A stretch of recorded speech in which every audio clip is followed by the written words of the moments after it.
Halo, assalamualaikum warahmatullahi wabarakatuh. Selamat datang di channel Alam Bayangan. Di sini Mimin akan menceritakan sebuah cerita horor. Tapi sebelum kita masuk pada ceritanya, bagi teman-teman semuanya yang belum subscribe channel ini, dimohon untuk mensubscribe terlebih dahulu. Dan jangan lupa juga tekan tombol lonceng notifikasinya agar teman-teman tidak ketinggalan video terbaru yang akan Mimin upload setiap harinya. Dan jangan lupa juga tonton videonya hingga selesai agar tidak ketinggalan cerita menarik dari channel Alam Bayangan ini. Baiklah, kali ini Mimin akan menceritakan sebuah cerita horor yang berjudul Kasus Santet Viral yang berubah menjadi penyakit medis. Diceritakan seorang pasangan suami istri yang mengalami kejadian supranatural. Menurut sang istri, suaminya mengalami santet yang dibuat menjadi penyakit medis. Kami nggak ada mikir ini non medis, karena secara medis ada bukti sakitnya. Dimana? Tapi makin hari kok kelihatan anehnya, ucap sang istri. Makan sebanyak apapun nggak bisa gendut. Lama-lama dibikin gak bisa makan sama sekali. Tidur, beraktivitas pun akhirnya habis sampai orang pintar bilang sakit suamiku dikerjai orang, lanjutnya.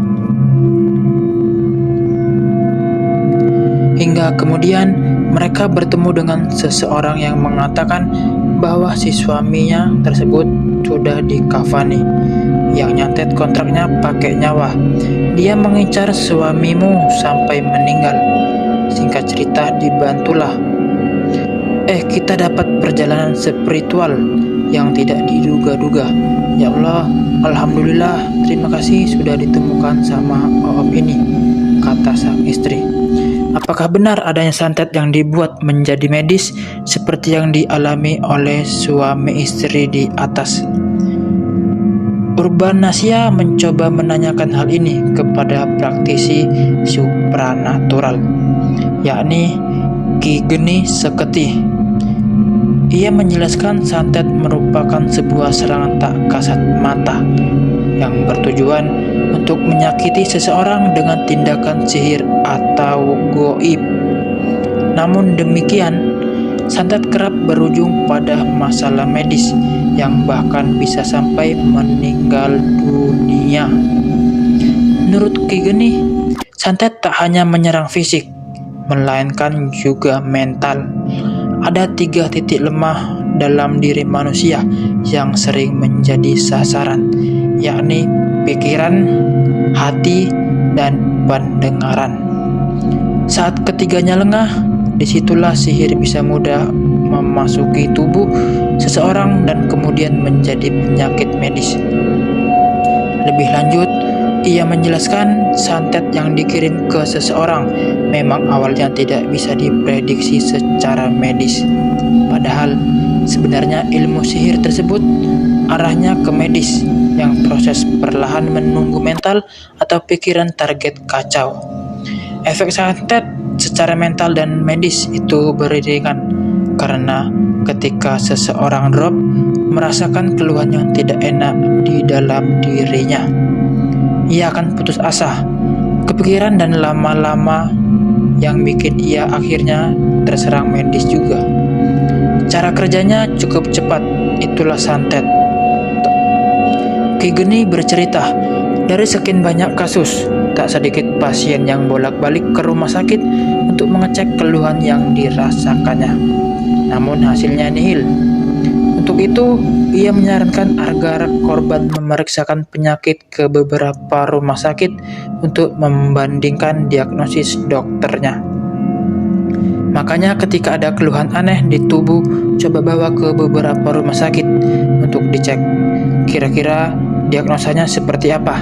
Kalau semuanya nihil, paling tidak dia bisa ikhtiar dengan cara lain, yakni bantuan profesional lainnya, kata Ki Geni.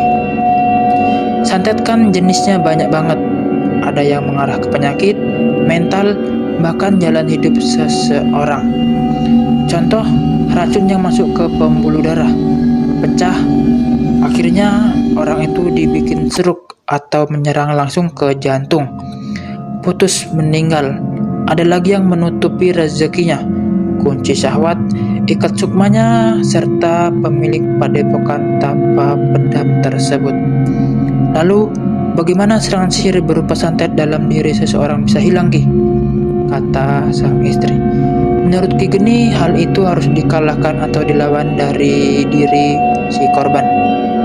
Pasalnya, sihir yang sudah dikirim tidak akan berhenti sampai ia selesai menjalankan perintah dari si pengirim. Nah, si Ki Geni juga berpesan agar keluarga tidak ikut panik ketika sudah tahu kondisi sebenarnya. Meski jelas siapa targetnya, namun sihir tersebut bisa mencari titik lemah dari orang-orang sekitar yang berdampak pada banyak orang. Untuk bisa mengakhiri itu semua, Ki Geni juga memberi tips agar tidak bisa menjaga hati, pikiran, dan pendengaran selalu positif, selalu berdoa, dan usahakan jangan mudah memberikan informasi pribadi ke keluarga. Oke, hanya itu yang dapat Mimin sampaikan. Jika teman-teman puas dengan cerita yang Mimin sampaikan, simak terus cerita yang Mimin upload setiap harinya. Sekian, terima kasih. See you next time. Selamat berjumpa kembali.